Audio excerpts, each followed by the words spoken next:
bahwa kenapa di dalam Islam tidak ada pembelajaran fikih nikah, ya, atau kenapa tidak diajari khusus fikih nikah sebelum nikah. Ya. Ini sebenarnya memang kalau fikih nikah secara fikih dalam pembelajaran fikih itu sudah ada dari zaman Nabi SAW. Bahkan ketika sudah di masanya Umar bin Abdul Aziz, di masa Khalifah, itu sudah ada pembahasan fikih selalu. Artinya ada fikih nikah, pasti ada bab nikah. Bahkan babnya itu nanti ada bab nikah, bab talak, bab poligami. Itu mesti ada. Sayangnya umat Islam di Indonesia yang khususnya KUA tidak berperan untuk itu. Jadi ada bimbingan sebelum nikah. Nah, pernah ada percobaan kayaknya di daerah Klaten. Jadi tidak boleh diakad nikahkan sebelum dia selesai belajar fikih nikah. Tapi nggak tahu jalan apa nggak setelah itu. Ya. Tapi ini masuk dalam memang PR bagi kita semua umat Islam khususnya. Maka khususnya harusnya DEPA, KUA itu tidak hanya nikahkan tok gitu. Yang memang faktanya begitu. Cuma tausiah belum nikah terus akad nikah gitu saja. Padahal ada di Indonesia itu sudah ada penyuluh sebenarnya. Tapi semua itu tidak jalan. Tapi sebenarnya semua digaji. Nah ini memang masalah. Ya. Mereka tidak menjalankan tugasnya secara maksimal. Tetapi gajinya maksimal. Ya. Setiap awal bulan ambil gaji. Ya. Tapi itulah memang kelemahan kita. Ya. Maka kalau saya tetap melayani, makanya kalau melayani, kalau ada yang mau nikah, maka saya ajari fikih nikah. Paling nggak fikih nikahnya. Nah itu tadi saya sebut ini bagian daripada tugas ibu. Ibu. Ya. Jadi tolong ibu diajari dulu anaknya kalau mau nikah, ngerti nggak hukum nikah itu apa, tujuan nikah itu apa, ya. Kemudian kewajibannya apa, haknya apa, itu dijelaskan dulu. Nah kemudian biar tidak terjadi kayak tadi pertanyaannya, kok ada laki-laki yang marah-marah dikit mesti ngomong tak cerai kamu, tak kembalikan kamu. Ini adalah juga sebab tidak paham fikih nikah. Karena pada hakikatnya seorang suami mengucapkan saya ceraikan kamu, jatuh talakku. Dan itu tidak boleh menggauli istrinya dulu. Dan bahkan harus tahu bahwa ketika dia mengucapkan tak cerai kamu ini udah digauli belum kemarin setelah itu sampai segitu. Tapi karena nggak paham fikih nikah, maka akhirnya marah sedikit bilang cerai. Itu waktunya cuma 3 kali boleh. Ya. Jadi sekarang ngomong, besok lagi ngomong, itu sudah nggak boleh rujuk. Tapi karena hukum Islam dengan hukum Indonesia ini ada masalah juga. Kalau dilaporkan ke KUA kan pengadilan agama ya. Jadi kalau dilaporkan ke pengadilan agama itu nanti baru dihitung 1. Padahal kalau secara hukum Islam sudah nggak bisa. Jadi problem jadi. Ya. Maka yang harus dilakukan adalah bagaimana yang punya anak laki-laki kalau mau nikah diajari dulu. Saya itu pernah ngasih wejangan sebelum nikah. Saya bilang ini mantannya laki apa perempuan? Laki-laki. Waduh. Kalau laki-laki terus saya ngajari dia duduk ajima gimana? Padahal harus tahu. Kalau nanti dia berdoa, ketika jima tidak berdoa, maka ada jin setan yang ikut jima. Ya. Maka anaknya menjadi anak yang tidak soleh, maka tidak boleh lupa. Ya. Kalau lupa istrinya mengingatkan, nggak tahu fikih nikah lah terus pilih, gitu Bu. Ya. Jadi itu problem. Maka gak usah kita menyalahkan diri. Kok saya dulu nggak tahu, gak usah. sudah terlanjur.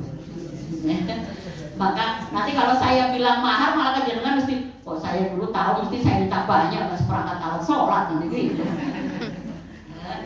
Ya makanya itu karena fikih nikah itu jarang dipelajari secara maksimal.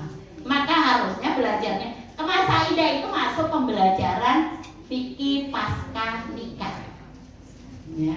Jadi pasca nikah itu ada pembelajaran masalah talak harus dipelajari. Masalah hulu, masalah dihar, masalah li'an itu harus dipelajari, ya. Karena biar tidak terjadi, tapi hukumnya dalam Islam itu ada, ya, ada pembahasannya. Maka penting sekali lagi tidak usah ke belakang, tapi ayo belajar. Anak kita ajari. Ya. Bila perlu sebelum nikah jangan berikan dulu buku fikih nikah. Suruh baca. Nanti jangan kayak belajar SD kalau tuh. Ditanyai dulu jangan yang pegang bukunya, terus ditanyai, nggak apa-apa. Jadi terutama yang anak laki-laki. Ini coba doanya mau jima apa? Doanya ketika habis akad nikah apa? Apa coba? Nah, ada doanya Allahumma jabni syaitan wajani syaitan marzak tanah yang itu kaitannya jima. Lah ya setelah akad nikah ada apa namanya yang dipegang pun-punnya itu. Ya. Jadi itu kan yang harus laki-laki. Ya. Nah kalau saya dulu enggak ya sudah nanti pulang ya minta aku laporkan. Jadi biar apa namanya istilahnya? Ya itu kan doa yang baik agar kita menjadi istri yang baik, didoakan oleh suami dari awal menjadi istri yang baik, gitu. Ya. Jadi itu memang problem yang ada di masyarakat kita. Tapi bisa selesai kalau ibunya paham. Ya. Maka ibu, ya. Jadi ibu itu kalau apa istilahnya anaknya laki-laki atau perempuan mau menikah itu fikih nikahnya diajarkan. Maka biar tidak terjadi dikit-dikit mengucapkan kata cerai. Karena laki-laki mengucapkan kata cerai itu jatuh cerai. Tapi kalau perempuan mengucapkan kata cerai enggak jatuh salah. Karena hak salah itu di laki-laki. Ya. Jadi istri bilang, ceraikan aku, rapopo. Ibu juga suaminya rapopo, enggak jatuh kalah, gitu ya. Nah, tetapi ada ancaman perempuan yang minta cerai pada suaminya tanpa alasan syar'i tidak akan mendapatkan baunya surga. Jaga juga lisannya. Semarah-marahnya jangan sampai terucap ceraikan aku. Jadi semarah-marahnya kita, ya, yang boleh wis apa namanya bersiklorion teh gitu. Jadi semarah-marah itu gak usah, jangan sampai mengucapkan kata-kata ceraikan aku, gitu ya. Jadi tetap dijaga. Sama suami juga semarah-marahnya menahan diri untuk tidak mengucapkan kata cerai. Jadi selesai. Makanya tadi barakallahu laka wa baraka alaika itu tetap wajar na'abaina. Jadi, nah itu. Tadi pertanyaan yang ketiga apa tadi? Nafkah. Oh iya. Ya. Jadi kalau ada suami yang tidak menafkahi istrinya, boleh nggak istri minta cerai? Boleh. Masih ingat nggak si Gonika yang di buku nikah itu loh? Apa coba?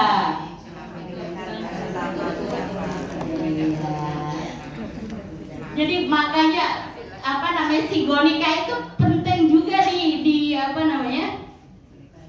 Dibaca di depan umum itu maksudnya apa? Maksudnya biar dia sungguh-sungguh itu janji. Maka dibaca, nah ternyata itu formalitas. Bahkan lupa itu ya. Maka di situ ada bila suami tidak memberikan nafkah selama 3 bulan berturut-turut, maka istri boleh mengajukan.